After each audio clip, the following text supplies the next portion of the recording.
السلام علیکم جی، کیا حال چال ہے آپ سب لوگوں کے؟ میں امید کرتی ہوں آپ سب بالکل ٹھیک ہوں گے، خیریت سے ہوں گے۔ ناول عشق آتش بائے سعدیہ راجپوت کی یہ 8th ایپیسوڈ ہے۔ کاش تم نے پہلے بتا دیا ہوتا آفاق، تو شاید یہ سب نہ ہوتا۔ تب بھی یہی ہوتا تایا ابو۔ آج پھوپھا جان کی جو حالت ہے وہ صرف اس لیے ہے کہ ملیحہ اب اس دنیا میں نہیں، لیکن اگر وہ زندہ ہوتی تو پھوپھا جان کسی بھی قیمت پہ وجدان کو قبول نہیں کرتے۔ ان کی سخت طبیعت کو آپ مجھ سے بہتر جانتے ہیں، اور رہ گئی ملیحہ، تو کون نہیں جانتا کہ اسے ہارنے کا شوق تھا۔ جب وہی ہتھیار ڈال چکی تو آپ کیا کر لیتے؟ افتخار حسن جانتے تھے وہ صحیح کہہ رہا ہے، اس لیے چپ سے ہو گئے، لیکن منیر حسن مطمئن نہ ہو سکے۔ پھر بھی آفاق تمہیں بتا دینا چاہیے تھا، شاید کوئی راستہ نکل پاتا۔ ملیحہ نے کون سا کسی گئے گزرے کا انتخاب کیا تھا؟ وہ آخر کس بیس پہ وجدان کو ریجیکٹ کرتے؟ بس ایک ذرا ان کی انا ہی تو تھی، ٹوٹ جاتی۔ آفاق صحیح کہہ رہے ہیں چاچو، واقعی کوئی راستہ نہیں تھا۔ ملیحہ کبھی بھی پھوپھا جان کی مرضی کے بغیر وجدان سے شادی نہیں کرتی، اور پھوپھا جان بھی اس کی اس کمزوری سے واقف تھے، پھر بھلا وہ رضامندی دیتے ہی کیوں؟ بلکہ سچ تو یہ ہے، ملیحہ کی اس کمزوری نے ہی پھوپھا جان کی انا کو آسمان پہ چڑھا رکھا تھا۔ میں مانتی ہوں ان کا رویہ ملیحہ کے ساتھ ہمیشہ ہی ناروا رہا، لیکن ملیحہ نے بھی تو کبھی پلٹ کر شکایت نہیں کی، پھر وہ کیوں احساس کرتے؟ اب ان باتوں کا کیا فائدہ، جتنا ذکر کرو گے اتنا ہی دل چلے گا۔ بس اب ختم کرو اس قصے کو۔ چھوٹی ممانی کے لیے سچ مچ یہ ٹاپک بہت تکلیف دے، وہ جھنجلا کر بولی۔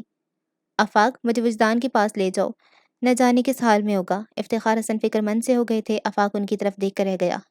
ایسے کیا دیکھ رہے ہو؟ آفاق نے نظریں جھکا لی۔ یہی تو پتہ نہیں چل رہا کہ وہ کس حال میں ہے۔ کیا مطلب؟ آمنہ خالہ نے ٹھٹک کر پوچھا۔ وجدان پرسوں رات سے لاپتہ ہے۔ کیا کہا؟ بڑی ممانی سہم کر بولی۔ میں ٹھیک کہہ رہا ہوں، وجدان گھر سے چلا گیا ہے۔ پرسوں جب میں اسے قبرستان سے لے کر آیا تو اس کی دماغی حالت نارمل نہیں تھی، پھر میں نے اسے گھر ڈراپ کیا تھا، یہ سوچ کر کہ کچھ دیر آرام کرنے سے اس کی حالت سنبھل جائے گی، مگر وہ گھر سے چلا گیا۔ اس کے نکلتے ہی انکل اور مزمل بھائی اس کی تلاش میں لگ گئے تھے، مگر کوئی فائدہ نہیں ہوا۔ وہ ابھی تک لاپتہ ہے۔ سب دوستوں اور رشتہ داروں کے گھر چیک کر لیے، پورے شہر کے ہسپتال دیکھ لیے، لیکن وہ کہیں نہیں ملا۔ کل میں اور ساجد مزمل بھائی اور انکل کے ساتھ مل کر سارا دن اسے سڑکوں اور پارکوں میں تلاش کرتے رہے ہیں۔ شہر کا کوئی کونا ایسا نہیں چھوڑا جہاں ہم نے اسے نہ ڈھونڈا ہو۔ سمجھ نہیں آتا کہ اسے زمین نکل گئی یا آسمان، کہیں سے کوئی خبر تک نہیں ملتی۔ اب تو پولیس میں بھی رپورٹ کروا دی اور صبح کے سب اخباروں میں اس کی گمشدگی کا اشعار بھی چھپ گیا ہے۔ دعا کریں کہیں سے کوئی اطلاع مل جائے۔ اس نئی افتاد پہ ہر کوئی چپ سا ہو گیا۔ یا اللہ، یہ کیا ہو رہا ہے؟ ہر طرف سے بری خبریں مل رہی ہیں۔ سکون تو جیسے اب ہمیشہ کے لیے رخصت ہو گیا ہے۔ افتخار حسن گھبرا کر بولے۔ منیر حسن نے ایک نظر اپنے بھائی کو دیکھا جو ٹوٹ سے گئے تھے، پھر آفاق سے تیز لہجے میں بولے، تم یہ سب آج بتا رہے ہو؟ اور کیا کرتا، جو ثانیہ گزر چکا وہ کیا کم ہے جو میں آپ سب کو اور پریشان کرتا؟ اچھا اب یہ باتیں چھوڑو، بڑی ممانی پریشان سے لہجے میں بولی، پھر اپنے شوہر سے کہا، افتخار ہمیں وجدان کے گھر چلنا چاہیے۔ تائی جان آپ وہاں نہ ہی جائیں تو بہتر ہے۔ کیوں؟ وہ اسے دیکھ کر بولی۔ کیونکہ آپ بار بار ملیحہ کا نام لے کے رونے لگتی ہیں، اور میں نے وجدان کے گھر والوں کو ملیحہ سے اپنے رشتے کے بارے میں کچھ نہیں بتایا، اور شاید وجدان نے بھی ایسی کوئی بات نہیں کی، ورنہ وہ ضرور ذکر کرتے، پھر انہیں ملیحہ کے انتقال کے بارے میں بھی کوئی اطلاع نہیں۔ لیکن تم نے یہ سب ان سے کیوں چھپایا جبکہ اس کی ضرورت نہیں؟ منیر حسن کی بات سن کر آفاق نے کہا، تو کیا بتاتا کہ ملیحہ کی موت کے صدمے نے وجدان کے دماغ پہ اثر کیا ہے، اور اس نے ہوش مندی میں نہیں بلکہ پاگل پن کی کیفیت میں گھر چھوڑا ہے، تاکہ ان کے دلوں سے رہا سہا اطمینان بھی رخصت ہو جائے، جیسے میرے دل سے رخصت ہو گیا ہے۔ اور اب تک تو در در بھٹکتا وہ سچ مچ پاگل ہو گیا ہوگا، غلط لوگوں کو دل میں جگہ دی۔ ان دونوں نے تو اپنے دل کے آگے کسی اور کے دل کی پرواہ ہی نہیں کی۔ آفاق دل گرفتہ سا ہو گیا، وہ چشم تصور سے وجدان کو کریا کریا دیوانوں کی طرح بھٹکتے دیکھ رہا تھا۔ مغرب کی نماز کے بعد نمازی مسجد سے نکل رہے تھے جب وہ خستہ حال شخص ایک دم کہیں سے آ دھمکا۔ اس کے سر کے بال اور بڑی ہوئی داڑھی میں گرد جمی تھی، کپڑوں کی حالت ابتر ہو رہی تھی، ڈھیروں مٹی لیے زخمی پاؤں جوتے کی قید سے آزاد تھے۔ وہ یقیناً کوئی دیوانہ ہی تھا جو ایک ایک کو پکڑ کے پوچھ رہا تھا، تم نے انہیں دیکھا ہے؟ ابھی ابھی وہ ادھر تھی۔ نہیں نہیں ادھر، نہیں ادھر، ہاں ادھر۔ پتہ نہیں پھر کدھر گئیں؟ انہیں جاتے دیکھا ہے؟ اس نے پہلے مسجد کی سیڑھیوں کی طرف اشارہ کیا، پھر فوراً ہی انہیں منع کرتے وہ اندر برآمدے کی طرف اشارہ کرنے لگا، مگر کسی نے اس پہ دھیان نہیں دیا۔ ہر شخص اس سے بچ کر نکلنے کی کوشش میں تھا، وہ التجائیں کرنے لگا، کوئی تو بتا دے وہ کہاں گئیں، کب سے ڈھونڈ رہا ہوں، کوئی تو مجھے بھیک میں ان کا دیدار دے دے۔ اپنی فریاد کے رائیگاں جانے پہ اس نے یکدم ہی سفید کاٹن کے کلف لگے شلوار قمیص میں ملبوس سیاہ رنگت کے موٹے سے آدمی کا دبوچ لیا۔ اس پر جنون سوار ہونے لگا تھا۔ موٹے کو جھنجھوڑتے وہ چیخنے لگا، تو بتا مجھے وہ کہاں ہے، بتا، میں جانتا ہوں تجھے پتہ ہے، بول کدھر ہے وہ؟ وہ پہلے تو اس افتاد پہ گھبرا گیا، پھر خود کو چھڑا کر حقارت سے زوردار تھپڑ اس کے گال پہ جڑ دیا۔ ہٹ پاگل کہیں کا، سارے کپڑے کا ستیہ ناش کر دیا۔ اور وہ تھپڑ کھا کے گر پڑا۔ تبھی اسے نمازیوں کی بھیڑ کے اندر کسی کی جھلک نظر آئی تھی۔ وہ جھٹکے سے اس طرف بڑھا۔ موٹے شخص نے جو اس پاگل کو اٹھ کر اپنی طرف بڑھتے دیکھا تو حواس باختہ سا ہو کر اس نے فوراً جھک کر ایک پتھر اٹھایا اور تاک کر کے اس کی طرف پھینک دیا۔ اس کے سر سے خون کا فوارہ چھوٹ گیا۔ وہ بس ایک پل کو ماتھے پہ ہاتھ رکھ کے دوہرا ہوا تھا، پھر بہتے ہوئے خون کی پرواہ چھوڑ کر وہ بے اختیار اس کی طرف بڑھا۔ موٹے شخص نے بدستور اسے اپنی جانب آتے دیکھا تو ایک اور پتھر اٹھا کے اسے دے مارا۔ پھر ایک ساتھ کئی پتھر اس نے ہاتھ میں اٹھا لیے اور ایک کے بعد ایک مارنے لگا۔ باقی نمازیوں نے جو ایک پاگل کو اس موٹے آدمی سے بھیڑتے دیکھا تو وہ بھی اس پہ پل پڑے۔ شرم نہیں آتی؟ نمازیوں کو پریشان کرتا ہے، ہٹا کٹا مستنڈا ہو کر آوارہ گردی کرتا ہے۔ مسجد جیسی متبرک جگہ تیری بدمعاشی کے لیے نہیں ہے۔ ہر طرف سے ایسے جملے پڑ رہے تھے اور اسی رفتار سے لاتے اور گھونسے بھی، مگر وہ خوشبوؤں میں ڈھلے اس پیکر پہ نگاہ جمائی، اپنی ایک ہاتھ اس کی طرف بڑھاتا بدن کی پوری طاقت لگا کر خود کو ان لوگوں کے چنگل سے چھڑانے کی کوشش کر رہا تھا، پر اس کی ایک نہ چلی۔ اسے اتنے سارے لوگوں کے بے رحم شکنجے میں دیکھ کر ان جھیل سی آنکھوں میں طغیانی آ گئی۔ پھر جیسے اسے برداشت نہ ہو سکا اور وہ اچانک ہی پلٹ کر بھاگنے لگی۔ رک جائیں، مت جائیں مجھے چھوڑ کر، وہ چلایا، پھر اپنے ارد گرد موجود لوگوں کو دھکیلنے لگا۔ وہ جب تک چپ کر کے پٹتا رہا، لوگ اسے پیٹتے رہے۔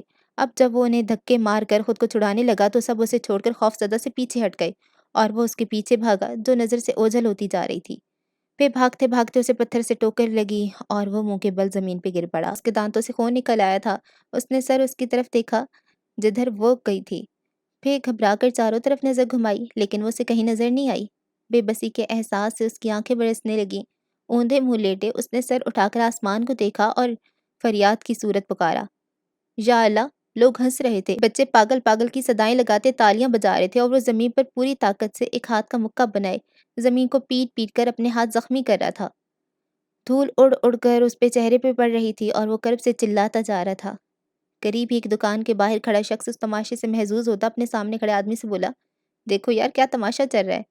ارے یہ تو کچھ بھی نہیں، ادھر دیکھو، اصل تماشے کی خبر تو آج اخبار میں چھپی ہے۔ سنتے آئے لڑکیاں گھروں سے بھاگتی ہیں، پر اب تو لڑکے بھی گھر سے بھاگنے لگے۔ اس نے مطلق دھیان نہ دیا۔ اخبار میں چھپی خوش شکل اور خوش لباس نوجوان کی تصویر اسے دکھائی جس کے نیچے لکھا تھا، نام وجدان مصطفیٰ ولد مصطفیٰ عظیم، عمر 25 سال، رنگت سانولی، قد 5 foot 11 inch, black shirt black pant میں ملبوس اور پیروں میں بوٹ پہنے ہوئے ہے۔ ناراض ہو کر گھر سے چلا گیا ہے۔ اگر صاحب کو وجدان مصطفیٰ کے بارے میں اطلاع براہ مہربانی نیچے دیے گئے ٹیلی فون نمبرز پہ رابطہ کریں۔ اطلاع دینے والوں کو 1 لاکھ روپے نقد انعام دیا جائے گا۔ اس نے اپنے ساتھی سے اخبار لے کر بلند آواز میں خبر پڑھی اور دونوں ایک دوسرے کے ہاتھ پہ ہاتھ مار کے ہنسنے لگے۔ بابا جان کی پہلے بھی کوئی خاص مصروفیت نہیں تھی، بس بوائی اور کٹائی کے سیزن میں نگرانی کے لیے زمینوں پہ چلے جاتے یا پھر اگر کوئی تنازع کھڑا ہو جاتا تو اس کے حل کے لیے انہیں جانا پڑتا۔ منافع اور اخراجات اندراج بھی ان کا سر درد تھا، مگر جب وہ قصر فاروقی میں ہوتے تو واقعی ریٹائرڈ لائف گزارتے تھے۔ فراغت فراوانی، یا تو وہ ملک ناصر کے گھر پہ ہوتے یا ملک ناصر قصر فاروقی میں ڈیرے ڈال کر بیٹھے رہتے۔ دونوں دوست جوانی کے قصوں اور آرمی لائف کی یادوں کو دہراتے، شطرنج کی بساط پہ ایک دوسرے کو شہمات دیتے رہتے، مگر ملیحہ کے جانے کے بعد سب کچھ بدل گیا۔ زمینوں کے معاملات میں ان کی دلچسپی ختم ہو گئی۔ منشی جو چاہے فصل بوتا، جس دام پہ چاہتا فصل منڈی میں بیچ دیتا، کوئی باز پرس نہ کرتے۔ کتنی بار نور الہدیٰ سے بھی کہا کہ اب وہ زمینوں کے معاملات ہینڈل نہیں کر پاتے، اس لیے نور الہدیٰ ان کا انتظام اپنے ہاتھ میں لے لے، مگر نور الہدیٰ نے صاف جواب دے دیا، اگر آپ زمینوں کے معاملات نہیں سنبھال سکتے تو بیچ دیں، مجھے اپنے بزنس سے فرصت نہیں۔ اور زمینوں کو بیچنا بابا جان کو گوارا نہیں تھا۔ خیر کسی نہ کسی طرح معاملات چلتے ہی رہے۔ گو عملاً بابا جان نے ہاتھ اٹھا دیا تھا اور بس اپنے کمرے تک محدود ہو گئے تھے۔ ملک ناصر کی طرف جانا بھی چھوڑ دیا تھا، لیکن وہ خود آ جاتے تھے۔ مگر اب شطرنج کی بساط نہیں بچتی تھی، بس ملیحہ کا ذکر ہوتا رہتا، اور ملیحہ کے ذکر میں خوشی کہاں تھی؟ اس کی تو پوری زندگی بابا جان کا پچھتاوا بن گئی تھی، اور پچھتاوے کا احساس کسی پل ان کا پیچھا نہیں چھوڑتا تھا۔ ان کے پاس ملیحہ کو یاد کر کے آنسو بہانے کے سوا کوئی کام نہیں تھا۔ احساس جرم سے بے حال وہ بند کمرے میں ملیحہ کی تصویر کے آگے چلایا کرتے، ملیحہ میری جان، اپنے بابا کو معاف کر دو، میرے گناہ بخش دو بیٹا، ترس کھاؤ اپنے باپ پر۔ وہ ملیحہ کی تصویر کو سینے سے لگائے روتے جاتے۔ نور الہدیٰ کی بے اعتنائی اس سے سوا تھی۔ انہوں نے بابا جان سے نہ لڑائی جھگڑا کیا، نہ ہی ناراضی کا اظہار، بس ان سے لا تعلق ہو گئے۔ بابا جان کی چیخیں ان کے کانوں تک بھی پڑتی تھیں، مگر وہ کبھی انہیں دلاسا دینے نہیں آئے، الٹا اپنی سرد موری سے ان کے احساس جرم کو اور بھی بڑھاتے جاتے۔ انہوں نے بابا جان کو گھر میں رکھے سامان کی طرح سمجھ لیا، کبھی ان کے کمرے میں جھانکنے کی زحمت بھی نہیں کی، اور اگر کبھی بابا جان ہی ان کے پاس چلے آتے تو اس طرح نظر انداز کرتے کہ وہ کٹ جاتے۔ مگر شکایت کیسے کرتے؟ انہوں نے بھی تو کبھی ملیحہ کو خود سے قریب نہیں ہونے دیا تھا، لیکن ملک ناصر سے ہی برداشت نہیں ہو سکا اور نور الہدیٰ کے پاس پہنچے۔ جس شخص نے تمہیں کبھی باپ کی کمی محسوس نہیں ہونے دی، اس کے ساتھ تم یہ سلوک کر رہے ہو؟ کاٹ کباڑ کی طرح اسے ایک کونے میں ڈال دیا ہے۔ نور الہدیٰ ان کے جلال کے جواب میں بےتاثر لہجے میں بولے، آپ کس سلوک کی بات کریں انکل؟ میری طرف سے بابا جان کے ساتھ کوئی زیادتی نہیں ہوئی۔ اس گھر میں ان کا جو رتبہ اور مقام کل تھا، آج بھی ہے۔ گھر کے سارے ملازم ان کے حکم کے پابند ہیں اور میں نے خود بھی انہیں سختی سے ہدایات دے رکھی ہیں کہ بابا جان کی آرائم و آسائش کا خیال رکھیں۔ نوکر تمہارا نعم البدل نہیں ہو سکتے نور الہدیٰ۔ کیا تمہیں خبر بھی ہے اظہر کئی دن سے بیمار ہے؟ کیا تمہیں اتنی توفیق ہوئی کہ جا کر اس بیمار آدمی کی خیریت ہی دریافت کر لو جس نے تمہیں اولاد کی جگہ دی ہے؟ بابا جان بیمار ہیں؟ اس خیال سے وہ اندر ہی اندر بے چین ہو گئے، لیکن جب بولے تو ان کی آواز بے حد خالی تھی۔ گھر میں 3 ڈرائیور موجود ہیں، اگر وہ بیمار ہیں تو مجھ سے کہنے کی ضرورت نہیں، وہ ڈرائیور کے ساتھ اسپتال جا سکتے ہیں، اور اگر خود نہ بھی جانا چاہیں تو ڈاکٹر کو فون کر کے گھر پہ بلوا لیں۔ ملک ناصر ان کی بے حسی پہ حیران رہ گئے۔ اس کی بیماری کا علاج ڈاکٹر کے پاس نہیں، تمہارے پاس ہے۔ تم تو اپنی زندگی میں مگن ہو گئے، لیکن انہیں تمہاری ضرورت ہے۔ کبھی 2 گھڑی کے لیے ہی صحیح ان کے پاس بیٹھ جایا کرو، تنہائی کو جھیلنا آسان نہیں۔ تنہائی، وہ زہر خند ہو کر بولے، پھر اٹھے اور صوفے کی بیک پہ جا کر دونوں ہاتھ ان کی پشت پہ باندھے ہوئے کہنے لگے، تنہائی کو جھیلنا آسان نہیں ملک انکل، اور ملیحہ نے جذباتی تنہائی کے ساتھ 9 سال گزارے ہیں بنا شکایت کیے، اور بابا جان چند مہینوں میں ہی شکوہ کرنے لگے۔ ملک ناصر ہکا بکا رہ گئے۔ تم ایک باپ سے اس کی بیٹی کی موت کا انتقام لینا چاہتے ہو؟ کیا تمہیں حق ہے؟ مرنے والی اگر ملیحہ ہو اور مارنے والے بابا جان، تو ہادی بھائی کو حق ہے کہ ملیحہ کی موت کا انتقام لے سکیں۔ ان کے لہجے میں کوئی گنجائش نہ پا کر ملک ناصر چپ کے چپ رہ گئے۔ بعد میں بابا جان نے کہا، نور الہدیٰ سے بدگمان نہ ہونا ملک، اس نے میرے ساتھ کوئی زیادتی نہیں کی، میں اسی سلوک کے لائق ہوں۔ اس نے تو بہت صاف صاف کہہ دیا تھا کہ اسے ملیحہ کے ساتھ کی ضرورت نہیں، وہ یوں بھی اس سے محبت کر لے گا، مگر میں نے زبردستی ملیحہ کو اس کے ساتھ نہیں کرنا چاہا۔ وہ ملیحہ کی تکلیف برداشت نہیں کر سکتا تھا، کہاں تو میں نے اسے ملیحہ کی تکلیف بنا دیا۔ ذرا سوچو تو ملک، میرے ہاتھ اس کا کتنا بھاری نقصان ہوا ہے، پھر وہ اتنا ذرا بڑا ظرف کہاں سے لائے کہ مجھے معاف کر سکے؟ پچھتانے سے کچھ حاصل نہیں، لیکن پچھتاؤں سے دامن چھڑانا بہت مشکل ہے۔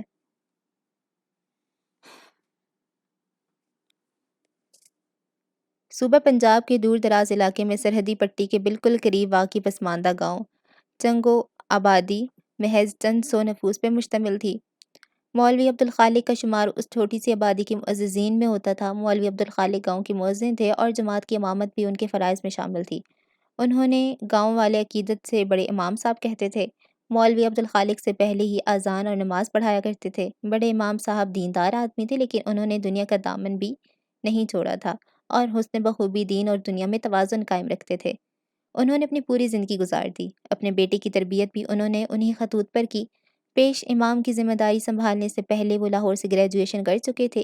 پھر جب وہ اپنے والد کے پیچھے نماز پڑھانے لگے تو بڑے امام صاحب نے انہیں روزگار کو اپنانے کی ترغیب دی۔ مولوی عبدالخالق نے گھر ہی کے ایک کمرے میں دکان کھول لی۔ مہینے میں ایک بار دکان میں سامان ڈالنے کے لیے وہ شہر کا چکر لگاتے۔ ان کی دکان میں اشیائے خور نوش کے علاوہ بنیادی ضرورت زندگی کا سامان بھی موجود ہوتا، یعنی ایک لحاظ سے اسے گاؤں کا جنرل سٹور کہا جا سکتا تھا۔ بڑے امام صاحب کا برسوں پہلے انتقال ہو چکا تھا اور اب تو مولوی عبدالخالق بھی بزرگی کی عمر میں داخل ہو چکے تھے۔ مولوی صاحب نے گاؤں کی ہی ایک لڑکی کے ساتھ شادی کی تھی، مگر اللہ نے اولاد کی نعمت سے محروم ہی رکھا۔ رفیقہ حاجرہ بی بی بقیدہ حیات تھیں اور ملانی جی کے لقب سے خاص و عام میں مشہور تھیں۔ سالوں سے مولوی عبدالخالق ایک ہی لگی بندھی روٹین کے عادی ہو گئے تھے۔ فجر کی اذان سے ذرا پہلے جس وقت رات کا آخری پہر ڈھل رہا ہوتا، وہ نیند سے جاگ جاتے، پھر تہجد کی نماز پڑھ کر بیوی کو جگاتے، گاؤں کی کچی گلیوں سے گزر کر مسجد آ جاتے، پھر جب تک فجر کی اذان کا وقت ہوتا مولوی صاحب مسجد میں جھاڑو لگا کر نمازیوں کے لیے صحن میں دریاں بچھا چکے ہوتے۔ نماز کے بعد وہ کتے قرآن پاک کی تلاوت کرتے، پھر اپنی دکان پہ اٹھ آتے، جو پھر ظہر کی نماز کے لیے بند ہو جاتی۔ نماز کے بعد 1 گھنٹے کا درس ہوتا جس میں بڑے احکام شریعت کی بجائے چھوٹی چھوٹی عام فہم باتوں کو شامل کیا جاتا، وہ باتیں جن سے انسان کے کردار کا بنیادی ڈھانچہ تشکیل ہوتا ہے۔ بڑے امام صاحب اکثر مولوی عبدالخالق سے کہا کرتے تھے، اصل چیز بنیاد ہی ہوتی ہے، تو بنیاد مضبوط کیے جا، عمارت اپنی آپ سیدھی اور مضبوط اٹھے گی۔ درس ختم کر کے پھر مولوی صاحب دکان پہ آ بیٹھتے اور پھر عصر کی نماز پڑھا کر گھر لوٹتے تو صحن میں گاؤں کے بچے سپارے اور اسکول کی کتابیں لے کر بیٹھے ان کا انتظار کر رہے ہوتے۔ مولوی صاحب دکان اور گھر کے صحن کا درمیانی دروازہ کھول دیتے اور دکانداری کے ساتھ ساتھ دین اور دنیا کی تعلیم دی جاتی۔ یہ سلسلہ مغرب تک چلتا، پھر عشاء کی نماز کے بعد مسجد میں ہی نمازیوں کی بیٹھک ہوتی جس میں ہر طرح کی دینی اور دنیاوی مسئلے زیر بحث لائے جاتے۔ یہ بیٹھک 1 سے 1.5 گھنٹے میں برخاست ہو جاتی اور لوگ اٹھ کر اپنے اپنے گھروں کو سونے چلے جاتے۔ اتنے برسوں میں آج پہلی بار مولوی صاحب کی روٹین میں فرق آیا تھا۔ آج ظہر کے بعد درس کی محفل نہیں ہوئی اور مولوی صاحب نمازیوں سے معذرت کرتے اٹھ آئے اور اب چلچلاتی دھوپ میں وہ گاؤں سے باہر جانے والے راستے پہ تیزی سے چل رہے تھے۔ اس تبدیلی کی وجہ یہ تھی کہ 3 دن سے گاؤں والوں میں کسی سائیں کے چرچے زور پکڑ رہے تھے، جو نہ جانے کہاں سے آ گیا تھا اور اب گاؤں کے باہر ڈیرا ڈال رکھا تھا۔ گاؤں کے سادہ لوگ سائیں کے آنے سے پرجوش ہو گئے تھے اور اب انہیں سائیں کی کرامات کا انتظار تھا۔ مولوی عبدالخالق نے جو کچے ایمانوں کو ڈولتے دیکھا تو معاملے کی تحقیق کرنا ضروری سمجھا۔ وہ گاؤں سے کافی دور نکل آئے تھے، کچی مٹی کے مکان بہت پیچھے چھوٹ گئی، بلا کی گرمی تھی، مولوی صاحب کا حلق پیاس سے خشک ہو گیا تو رک کر سانس بحال کرنے لگے۔ پھر سامنے سے چہرے پہ آیا پسینہ خشک کر کے آنکھوں میں ایک ہاتھ کا چھجا سا بنا کر اپنے سامنے دور تک دیکھا۔ خشک زمین پہ ابری لکیریں اس کی پیاس کی گواہ تھیں اور ایک سوکھا درخت جس کی خوب پھیلی بنجر شاخوں پر کوئی خشک پتا تک نہیں تھا، مردہ زمین کے سینے پہ یوں گڑا تھا جیسے وہ خود اپنے ہی حال پہ نوحہ کنا ہو۔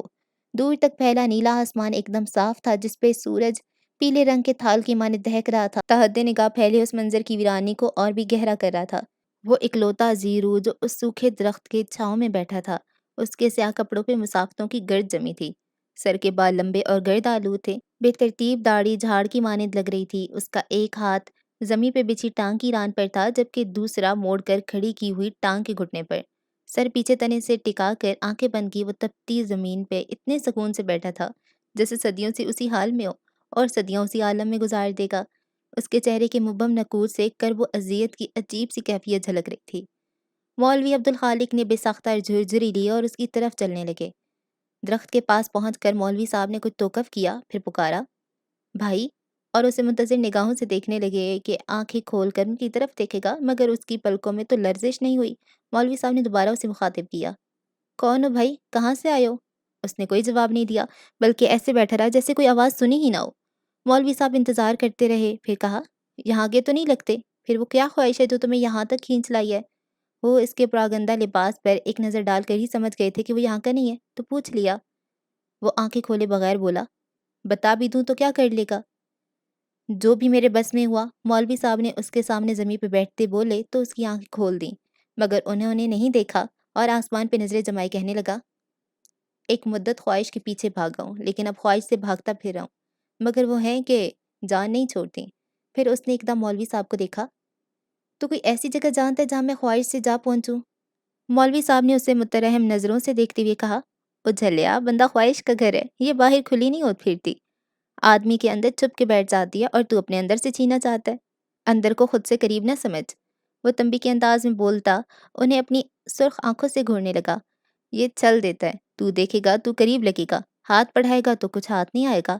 اس نے ہاتھ بڑھایا، پھر خالی ہتھیلی آسمان کی طرف کی اور گمبھیر آواز میں بولا، یہ ہاتھ بھر کا فاصلہ تو عمر بھر کی مسافت سے نہ مٹے۔ تجھے کیسے معلوم؟ مولوی صاحب کی بات سننی تھی کہ اس پہ ہیجان طاری ہو گیا۔ میں سر پر دوڑا ہوں سفر پہ، لیکن منزل کی بجائے ہر قدم پہ ٹھوکر ملی ہے اور میں ہر بار منہ کے بل زمین پہ گر پڑتا، پھر فوراً ہی اٹھ کر دوڑنے لگتا، مگر 1 انچ کا فاصلہ بھی طے نہیں کر سکا۔ اور اب جب میں اس سفر سے عاجز آ گیا ہوں تو اس نے خواہش کو میرے پیچھے لگا دیا، جہاں جاتا ہوں پاس چلی آتی ہے، لیکن وہ ہاتھ بھر کا فاصلہ نہیں مٹتا۔ اس کی آواز میں کسک تھی، پھر وہ اچانک ہی آسمان کی طرف دیکھ کر چلانے لگا، مکر کرتا ہے میرے ساتھ، فریب دیتا ہے، کیسا خدا ہے تو، بندے کو دھوکہ دیتا ہے، ہنستا ہے مجھ پر، پاگل ہے، پاگل۔ پھر وہ مٹی اور کنکر مٹیوں میں بھر بھر کر آسمان کی طرف پھینکنے لگا، یہ لے، نکل یہاں سے، چلا جا، نہیں ضرورت مجھے تیری، مذاق اڑاتا ہے میرا۔ مولوی صاحب لب بھینچتے اسے دیکھتے رہے تھے، انہوں نے اسے روکنے یا قابو کرنے کی کوشش نہیں کی۔ پھر وہ ایک دم ان کی طرف پلٹ کر بولا، تو نے یہ آواز سنی؟ وہ آسمان پر بیٹھا مجھ پہ ہنس رہا ہے، خوب اونچی اونچی آواز میں۔ پھر اس نے ڈھونڈ کر ایک پتھر اٹھایا اور آسمان کی طرف اچھال دیا، تو چلا جا، کیوں نہیں جاتا یہاں سے، جا، چلا جا، اکیلا چھوڑ دے مجھے۔ پتھر اٹھا اٹھا کر پھینکتے اسے اچانک ہی جانے کیا نظر آ گیا کہ ایک جانب نظریں جمائے سہمے ہوئے انداز میں وہ پیچھے کو ہٹنے لگا۔ وہ ٹھوکر کھا کے گرا بھی، مگر رکا نہیں اور زمین پہ خود کو گھسیٹتا درخت کے تنے سے جا لگا۔ جائیں، چلی جائیں، کیوں بار بار آ جاتی ہیں، خدا کے لیے چلی جائیں۔ وہ ہاتھ اٹھا کر ہلاتا جانے کسے چلے جانے کو کہتا رہا۔ مولوی صاحب نے مڑ کر دیکھا بھی، لیکن انہیں تو کوئی نظر نہیں آیا اور وہ بدستور کہتا جا رہا تھا، اور کتنا برباد کریں گی مجھے، کتنا ستائیں گی، اب اور برداشت نہیں ہوتا۔ حسرت بھرے لہجے میں کہتے اس نے سر بازو میں چھپا لیا اور بچے کی طرح پھوٹ پھوٹ کر رونے لگا، چلی جائیں یہاں سے، چلی جائیں۔ مولوی صاحب گہری نظروں سے اسے دیکھتے رہے، پھر اسے روتا بلکتا چھوڑ کر گاؤں کی طرف چل پڑے۔ اگلے دن درس کے بعد مولوی عبدالخالق گھر آئے تو مولانی جی سے کہہ رہے کر کھانے کی ٹرے تیار کروائی، پھر اسے کپڑے سے ڈھک کر گاؤں سے باہر نکل آئے۔ دینو تانگے والا روز کی طرح سواریاں اتار کر دوپہر کا کھانا کھانے کو گھر جا رہا تھا۔ مولوی عبدالخالق کو دیکھا تو تانگا روک لیا۔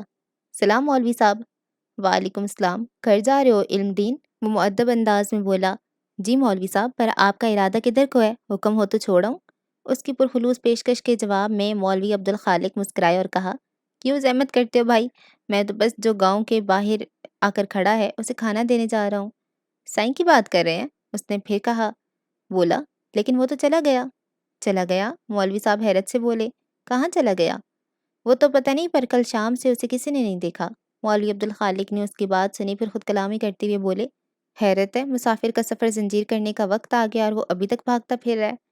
کیا کہہ رہے ہیں مولوی صاحب؟ وہ خاک میں نہیں سمجھا۔ مولوی صاحب اس سے لا تعلق اپنی سوچ میں ڈوبی رہے، پھر نظر اٹھا کر اس کی الجھن بھرے چہرے میں دیکھا اور کہا، وہ کہیں نہیں جا سکتا علم دین، اس کا سفر تمام ہوا، اب وہ جتنا بھی بھاگ لے اسے لوٹ کر یہیں آنا ہے۔ اپنی بات کہہ کر وہ واپسی کے راستے پہ پلٹ گئے، لیکن بیچارہ دینوں کتنی دیر بیچ راستے میں کھڑا ان کی بات سے مطلب اخذ کرنے کی کوشش کرتا رہا۔ اگلے دن پھر مولوی صاحب درس کے بعد گھر آئے تو کھانے کی ٹرے بنوا کر ہاتھوں میں اٹھائے باہر آ گئے، مگر آج بھی انہیں ٹرے اسی طرح واپس گھر لے جانی پڑی۔ تیسرے دن بھی وہ ٹرے گاؤں سے باہر نکل آئے تھے۔ وہ دور سے ہی اسے دیکھ چکے تھے کہ درخت کے پاس کوئی نہیں تھا۔ ان کے ماتھے پہ شکنیں ابھر آئیں۔ آج واپسی کے لیے قدم موڑتے ہوئے ان کے چہرے پہ تردد تھا۔ دینو اپنا تانگا لیے باہر نکل رہا تھا، اس وقت سواریاں بھی اس کے ساتھ تھیں، پھر بھی مولوی عبدالخالق کو دیکھ کر اس نے تانگا روک دیا۔ کب تک اس کا انتظار کرتے رہیں گے مولوی صاحب؟ اس جیسے کہ پیروں کو واپسی کا راستہ نہیں معلوم، وہ بھید سے بولے۔ تجھے کیا لگتا ہے علم دین، وہ یہاں صرف صورت دکھانے آیا تھا؟ اس کا یہاں آنا پہلے سے طے ہے۔ اب چاہے اس کے پیروں کو واپسی کا سفر نہ ملے، جس نے اس کی تقدیر لکھی ہے وہ خود اس کے ہاتھ تھام کر یہاں لے آئے گا۔ وہ اپنی بات کہہ کر چلتے چلے گئے اور دینو ایک بار پھر شش و پنج میں مبتلا ہو گیا۔ کہ سوچی بھی گیا دینو، چل پڑ، شام و شامیں واپس بھی آنا ہے۔ پیچھے بیٹھے شخص نے اسے ٹہوکا دیا۔ وہ کی آواز نکالتا تانگا بڑھا لے گیا۔ مغرب کی نماز کا وقت ہو چکا تو مولوی صاحب دکان بند کر کے بچوں کو پڑھتا چھوڑ کر مسجد آ گئے۔ وضو کر کے اذان دی، پھر بعد جماعت نماز کی امامت کروائی اور دعا مانگ کر تسبیح کے دانے گراتے گھر کی طرف چل پڑے۔ 14-15 سال کا لڑکا بھاگتا ہوا مولوی صاحب چلاتا ان کے پیچھے آ رہا تھا۔ مولوی صاحب نے سنا تو رک گئے اور پلٹ کے اسے دیکھنے لگے۔ وہ قریب آیا تو پوچھنے لگے، کیا بات ہے منور علی؟ وہ اتھل پتھل سانسوں کی بیچ جلدی میں بولا، دینو تانگے والا آپ کے مہمان کے ساتھ حکیم جی کی دکان میں بیٹھا ہے، اس نے کہا تھا آپ کو خبر کر دوں۔ مولوی عبدالخالق حیران سے کہنے لگے، میرا مہمان کون ہو سکتا ہے اور علم دین کو کہاں مل گیا؟ وہ تو پتہ نہیں مولوی صاحب۔ اچھا ٹھیک ہے، میں جا کر دیکھتا ہوں، انہوں نے کہا اور حکیم جی مکتب کی طرف چل پڑے۔ ان کی پہلی نظر علم دین کے چہرے پر پڑی اور دوسری لکڑی کے بینچ پہ آنکھیں بند کر کیے لیٹے سائیں پر، جس کے چھالوں پر حکیم جی مرہم لگا رہے تھے۔ مولوی صاحب تیزی سے آگے آئے، یہ تمہیں کہاں مل گیا علم دین؟ لاری اڈے پہ سواریوں کا انتظار کر رہا تھا کہ یہ مجھے ٹکٹ گھر کی دیوار کے ساتھ پڑا ہوا نظر آیا۔ پاس جا کے دیکھا تو بے ہوش تھا اور بدن ایسے تپ رہا تھا کہ ہاتھ نہ لگایا جائے۔ بس مولوی صاحب، پھر میں نے اسے جیسے تیسے کر کے تانگے میں ڈالا اور گاؤں پہنچتے ہی سیدھا حکیم جی کے پاس لے آیا۔